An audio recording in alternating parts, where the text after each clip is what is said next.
Welcome to our JKLM kitchen. இன்றைக்கி பன்னீரை use பண்ணி நல்ல டேஸ்டான கிரேவி எப்படி செய்யலான்னு பார்க்கலாம் வாங்க.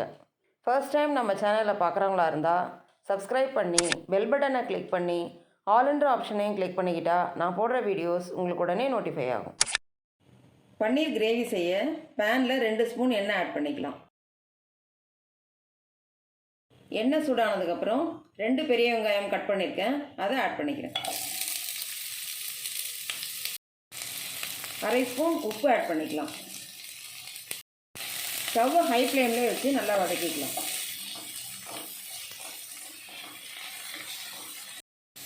வெங்காயம் பாதி வதங்கிடுச்சு.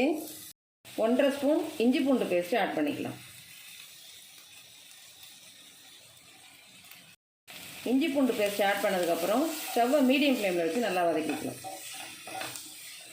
இஞ்சி பூண்டு பச்சை வாசனை போகிற வரைக்கும் நல்லா வதக்கிக்கலாம். இஞ்சி பூண்டு பச்சை வாசனை போனதுக்கப்புறம் 3 தக்காளி கட் பண்ணி வச்சுருக்கேன், அதை ஆட் பண்ணிக்கலாம். அதோட 2 பச்சை மிளகாய் கட் பண்ணியிருக்கேன், அதையும் ஆட் பண்ணிக்கலாம். ஸ்டவ்வை மீடியம் ஃப்ளேம்லேயே வச்சு நல்லா வதக்கிக்கலாம்.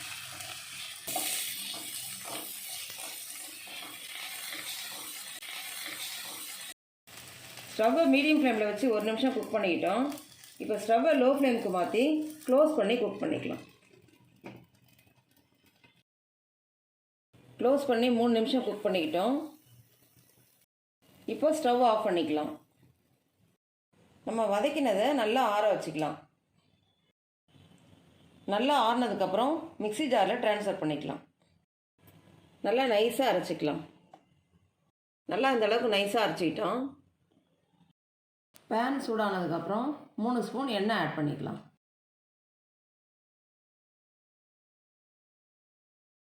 எண்ணெய் சூடானதுக்கப்புறம் 1/4 ஸ்பூன் சீரகம் ஆட் பண்ணிக்கலாம்.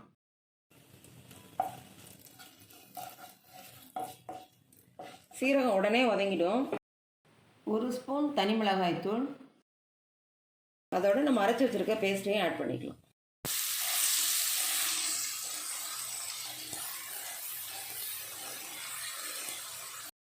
எல்லாத்தையும் ஆட் பண்ணி நல்லா மிக்ஸ் பண்ணிக்கிட்டோம். இப்போ 1/2 ஸ்பூன் தனியாத்தூள் ஆட் பண்ணிக்கலாம்.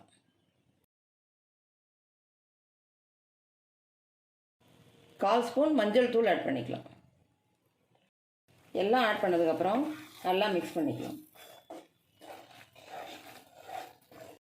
மசாலாலாம் ஆட் பண்ணதுக்கப்புறம் நல்லா மிக்ஸ் பண்ணிக்கிட்டோம். ஸ்டவ்வை லோ ஃப்ளேமுக்கு மாற்றிட்டு க்ளோஸ் பண்ணி 3 நிமிஷம் குக் பண்ணிக்கலாம். ஸ்டவ்வை லோ ஃப்ளேமில் வச்சு 3 நிமிஷம் குக் பண்ணிக்கிட்டோம். நம்ம நடுவில் கொஞ்சம் ஓப்பன் பண்ணி கிளறி விட்டுக்கலாம். நல்லா மிக்ஸ் பண்ணி விட்டுட்டு 200 கிராம் பன்னீர் கட் பண்ணி வச்சுருக்கேன், அதை ஆட் பண்ணிக்கிறேன். பன்னீர் ஆட் பண்ணதுக்கப்புறம் நல்லா மிக்ஸ் பண்ணிக்கலாம். பன்னீர் ஆட் பண்ணதுக்கப்புறம் நல்லா மிக்ஸ் பண்ணிக்கிட்டோம்.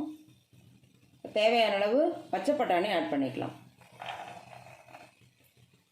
பட்டாணி ஆட் பண்ணதுக்கப்புறம் நல்லா மிக்ஸ் பண்ணிக்கலாம்.